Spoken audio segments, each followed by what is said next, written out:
HSC শিক্ষার্থীদের জন্য সবচেয়ে সহজ গ্রামারের একটা আইটেম হচ্ছে ওয়ার্ডস অ্যান্ড ফ্রেজ, যেটা আমরা দেখি যেগুলো ফ্রেজ অ্যান্ড ওয়ার্ডসগুলো ব্যবহার করা এবং খুব সহজ এবং সহজেই অ্যান্সারটা ক্যারি করা যায়। একটু যদি মানে কৌশলী হওয়া যায় তাহলে কিন্তু এখানে 5 মার্ক সহজেই কিন্তু তোমরা অর্জন করতে পারো। কিভাবে আসলে সেটা একটু দেখি। আমরা যে কোশ্চেনটা নিয়েছি সেটা হচ্ছে বিগত সালের বোর্ড কোশ্চেন, 2025 সালে ময়মনসিংহ বোর্ডে এসেছে। আমরা একটু কোশ্চেনগুলো দেখি।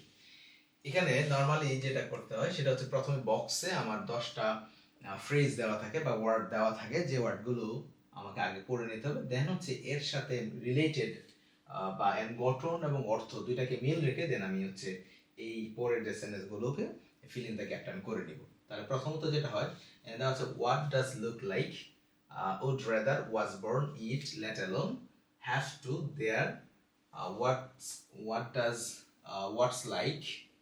এখানে আমরা হোয়াটস লাইক বলি, এটা আসলে এটা হচ্ছে what's like, had better and then হচ্ছে as soon as.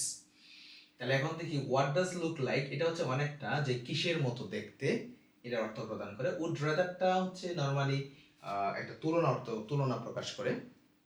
Was born মানে জন্মগ্রহণ করা, ইট তো ইহা আমরা জানি, লেটার মানে ভাবাই যায় না অর্থটা হয়।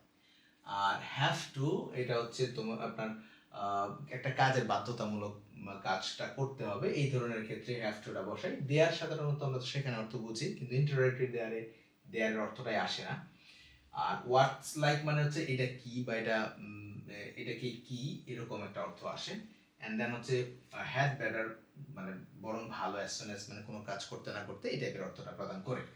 এখন আমরা অ্যান্সারটা করব কিভাবে। অ্যান্সার হচ্ছে আগে এটার একটা গঠন আছে এবং অর্থ দুইটাতেই আমরা নিব। আর এখানে সেন্টেন্সটা পড়বো, পড়ার পর দেন হচ্ছে এর সাথে এর এখানকার গঠনটা কোনটা মিলবে সেটা আমরা দেখব। আচ্ছা ওকে ফাইন। এখন দেখি একে ফজল হক দেশ in Barisal, he was a scholar and a renowned politician. এখন এইখানে মূলত সে বরিশালে জন্মগ্রহণ করেছিল, তাই এই টাইপের অর্থটা আসতেছে। সুতরাং আমার আর কোনো টেনশন নাই, ওয়াজ বর্ন দেওয়া আছে, সুতরাং আমি অ্যান্সারটা আমি কি করতে পারো, ওয়াজ বর্ন আমি দিয়ে দিলেই চলবে। Okay fine. বি নাম্বারটাতে দেখি the thief ran away dash he saw him।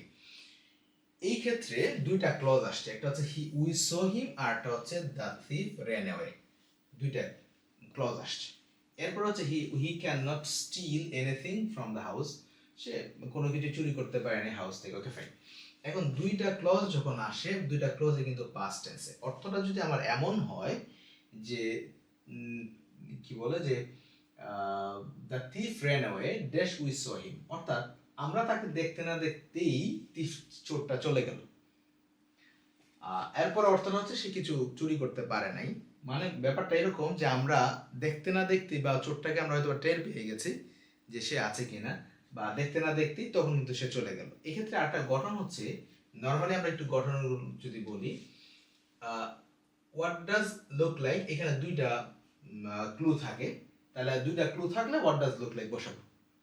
এখন হচ্ছে হোয়াটস লাইক, এখানেও দুইটা ক্লু থাকে, সুতরাং এখানে আপাতত দৃষ্টিতে কিন্তু দুইটা ক্লু নাই কোথাও। Okay fine. উড রেদার যেটা হয়, উড রেদার হচ্ছে তার ফর্মটা হচ্ছে সাবজেক্টের পরপরই বসে এবং সেন্টেন্সটাতে উড রেদারের সাথে একটা দেন উল্লেখ থাকে। দেন উড রেদারের সাথে কি থাকে, এটা মূলত একটা দেন উল্লেখ থাকে। সেন্টেন্সের দেন উল্লেখ থাকলে এবং তার পজিশন যদি সাবজেক্টের পরে হয় তাহলে উড রেদার দেন বসে। ইট হচ্ছে সাবজেক্টের শুরুতে বসে, একদম সেন্টেন্সটা শুরুতে বসে সাবজেক্ট হিসেবে বসে, এবং তারপরে অবশ্যই আমার যে ভার্বটা বসবে সেটা সিঙ্গুলার ভার্ব। ল্যাট অ্যালোনটা হচ্ছে ভাবাই যায় না, এটা এমন একটা সেন্টেন্স যেটা সেন্টেন্সটাতে একটা নেগেটিভ অর্থ প্রদান করে এবং লাস্টে গিয়ে দুইটা ওয়ার্ডের মধ্যে এরকম হয়, মানে তুলনাটা এমন হয় সে তো হাঁটতেই পারে না, দৌড়াইবো কেমনে, এরকম অর্থ প্রদান করে।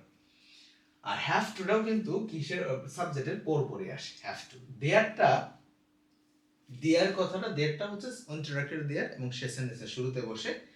আর দেয়ারের পরে কিন্তু সিঙ্গুলার এবং প্লুরাল দুই ভার্বই বসতে পারে, কারণ এই ক্ষেত্রে আমরা জানি নর্মালি সেন্টেন্সের শুরুতে সাবজেক্ট বসে, দেয়ার যখন থাকে দেয়ারের পরে সাবজেক্টটা বসে।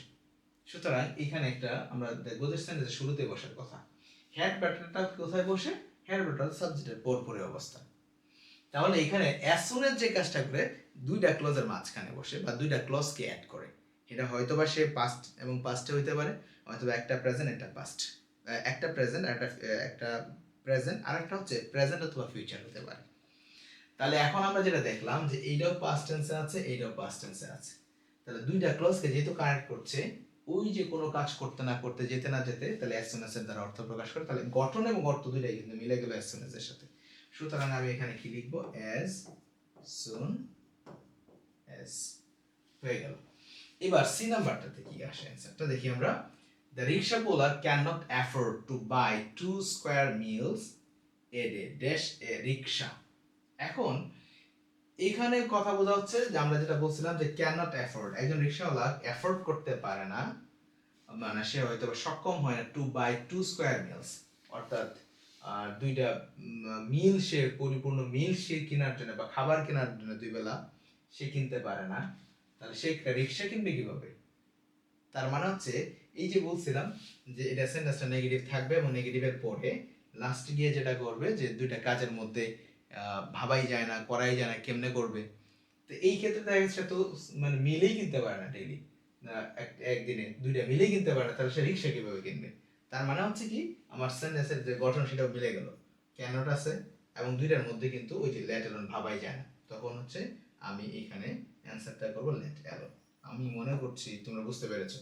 অর্থাৎ সেন্টেন্সটা নেগেটিভ এবং পরবর্তীতে এসে দুইটা কাজের মধ্যে এমন বোঝাচ্ছে সে তো আহ, মানে সে তো বসতেই পারে না, সে আসবে কিভাবে, এরকম অর্থ।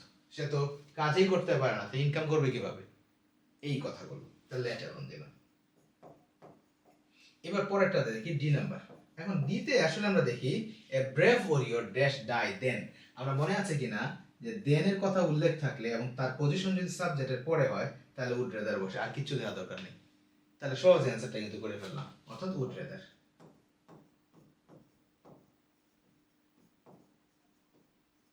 Would rather. এখন দেখি হচ্ছে ই নাম্বার। এই নাম্বারটা থেকে আছে you dash apply to the principal for your college for getting for gaining your gaining হবে এখানে আসলে, ফর গেইনিং ইউ স্টাইপেন্ড, অর্থাৎ তোমার যে মানে স্টাইপেন্ডটা পাওয়ার জন্য, অর্থাৎ যেটা হচ্ছে মানে বৃত্তি পাওয়ার জন্য কিন্তু কি করা উচিত, মানে প্রিন্সিপালকে আসলেই একটা অ্যাপ্লাই করা উচিত। এখন সাবজেক্টের পরে প্লেস আছে দুইটা, একটা হচ্ছে হ্যাভ টু আর হচ্ছে হ্যাড বেটার।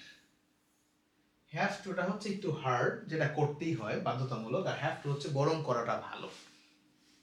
যেমন অনেক সময় বলি যে তুমি একটু, তোমার ক্লান্ত দেখা যাচ্ছে, তুমি বরঞ্চ একটু ঘুমিয়ে নাও, এই যে এটা হচ্ছে সফটলি কথা বলা, সেটা হচ্ছে হ্যাড বেটার। এখন আরো যদি এরকম হয় যে তুমি অনেক অসুস্থ, তোমার তো এখনই হসপিটালে যেতে হবে, এইটা হচ্ছে হ্যাভ টু। এখানে কথা হচ্ছে যে যে তাকে বলা হচ্ছে যে তুমি আসলে তোমার স্টাইপেন্ডের জন্য তুমি তোমার কলেজে একটু প্রিন্সিপালের কাছে অ্যাপ্লাইটা করে দেখতে পারো, তোমাকে করতেই হবে এমনটা না। এই জায়গাটা সফটলি যদি অর্থটা বুঝি, যেটা হচ্ছে 50-50, তা হোল করলেও হবে না করলেও হবে, সেই ক্ষেত্রে আমি হ্যাড ব্যাটারটা নিব। তো এই ক্ষেত্রে আমি হ্যাড ব্যাটারটা নিয়েছি।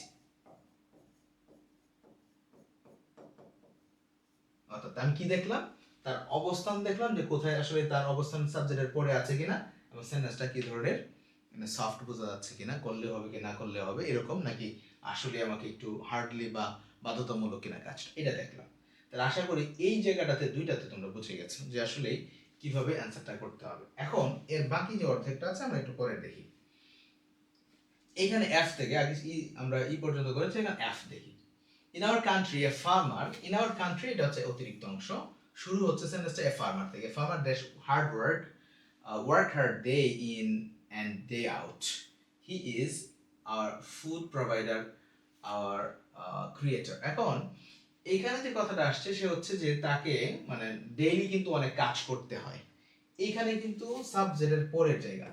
তাহলে আমরা দুইটা অলরেডি অ্যান্সারটা হ্যাড বেটার যেহেতু বসালাম, সাবজেক্টের পরে ছিল, উড রেদার বসাইছি যেখানে দেন ছিল, বাকি আছে সাবজেক্টের পরে জায়গাটা হ্যাভ টু। তাহলে কোনো কথা ছাড়া আমরা হ্যাভ টু এমনি বসাতে পারি। আর এখানে একটু কাজটা একটু একটু বাধ্যতামূলক, তাকে অনেক বেশি কাজ করতে হয়, ডে এন্ড ডে আউট, অর্থাৎ সারা রাত দিন কাজ করতে হয় প্রচুর। এই জায়গাটাতে কিন্তু আমরা সহজে অ্যান্সারটা করতে পারি, সেটা হচ্ছে হ্যাভ টু। হ্যাভ টু দিব না, কারণ হচ্ছে ফার্মার যেহেতু আছে এই জন্য ফার্মারটা সিঙ্গুলার যদি হয় তাহলে হ্যাজ টু বসে, আর যদি প্লুরাল হয় তাহলে হ্যাভ টু বসে। তাহলে আমি একে চেঞ্জ করে হ্যাজ টু দিয়ে দিলাম, has to.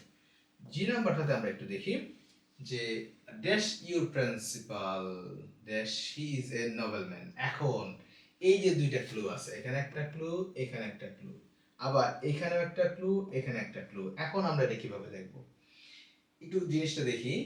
What does look like, এটা কখন বসে, যে কাজ যেখানে, অর্থাৎ দুইটা ক্লু এর মাঝখানে, দুইটা তো ক্লু আছে, আমার গ্যাপ আছে, দুইটা গ্যাপের মাঝখানে আমাকে যে ওয়ার্ডটা থাকবে, এই ওয়ার্ডটা যদি একটু কৌতূহলী হয়, যেটা হয়তো অনেক আগে থেকে চিনি না, দেখতে কেমন, আমরা অনেক সময় ভাবি, এই এরকম যদি হয় তখন হচ্ছে হোয়াট ডাজ লুক লাইক। আর যদি নর্মাল জিনিস হয় তখন হচ্ছে হোয়াটস লাইক হয়। তাহলে প্রিন্সিপাল তো আমরা জানি আমাদের কলেজে প্রিন্সিপাল থাকে, কিন্তু এলিয়েন কি আমরা তো জানি না। সুতরাং একটু কৌতূহল, একটু জানার ইচ্ছা, এই জায়গাটা হোয়াট ডাজ লুক লাইক, আর এখানে হচ্ছে কি দিব, হোয়াটস ইট লাইক। তাহলে আমরা বুঝে ফেললাম জি নাম্বারটাতে হবে হোয়াটস ইট লাইক। এখানে হোয়াটস ইট লাইক হয়, হোয়াটস লাইক, বাস হয়ে গেল। এখন এরপরেরটা হচ্ছে এইচ নাম্বার। এইচ নাম্বারে কি আছে, This is you unfortunate that many students spoil most of their time by using Facebook. এইটা হচ্ছে ভার্বের আগের জায়গা, দুইটা ওয়ার্ডের এই ভার্বের আগে বসে, একটা হচ্ছে দেয়ার আর একটা হচ্ছে ইট। এখন আমি এখানে ইট বসাবো না দেয়ার বসাবো, তাহলে এখানে কিন্তু আরেকটা জায়গা আছে বাট, বাটের পরে যেটা আছে এটা কিন্তু সেন্টেন্সটা শুরু হচ্ছে was a time when we had to wait day after day for a letter to come and bring the news about our near and dear ones. Okay, এখানে আমরা আসলে কোন জায়গাটাতে ইট বসাবো, কোন জায়গাটাতে দেয়ার বসাবো, এটা আমরা বুঝবো কিভাবে। এখন দেখি, যদি এই বি ভার্বটার পর একটা নাউন থাকে, যে নাউনটা সাবজেক্টের মতো কাজ করে, তাহলে দেয়ার বসবে, আর যদি সাবজেক্ট না থাকে তাহলে ইট বসবে। এখানেও কিন্তু ওয়াজ আছে, এখানেও ইজ আছে, এটাও সিঙ্গুলার, এটাও সিঙ্গুলার, দুটোই কিন্তু সিঙ্গুলার, এটাও সিঙ্গুলার, এখানেও সিঙ্গুলার। এখন দেখি ইট ইজ আনফরচুনেট। আনফরচুনেট মানে হচ্ছে এটা আসলে দুর্ভাগ্যবশত হয়, তাহলে এখানে আনফরচুনেট ওয়ার্ডটা সাবজেক্ট হিসেবে বসে না, কিন্তু ওয়াজ এ টাইম, একটা সময়, এর টাইমটা কিন্তু একটা নাউন, আমরা চাইলে টাইমটাকে সাবজেক্ট হিসেবে বসাতে পারি, তখন হচ্ছে আমরা এখানে দেয়ার বসাবো। আর এখানে যেহেতু কোনো ধরনের কি নাই, সাবজেক্টটাই নাই, বা এখানে নাউনই প্রকাশ পাচ্ছে না, তখন হচ্ছে আমরা এখানে ইট বসাই। তাহলে আশা করি এই জিনিসটা বুঝতে পেরেছো তোমরা। আর আই নাম্বারে একই সাথে কিন্তু আমরা এখানে দেয়ার বসাচ্ছি, কারণ হচ্ছে দেয়ারের পর একটা সাবজেক্ট উল্লেখ থাকে। তাহলে আই গেল। যে নাম্বারটাতে আমরা একটু আগে সলভ করে ফেলছি, এখানে what does look like, what does, এখানে হোয়াট ডাজ লুক লাইক।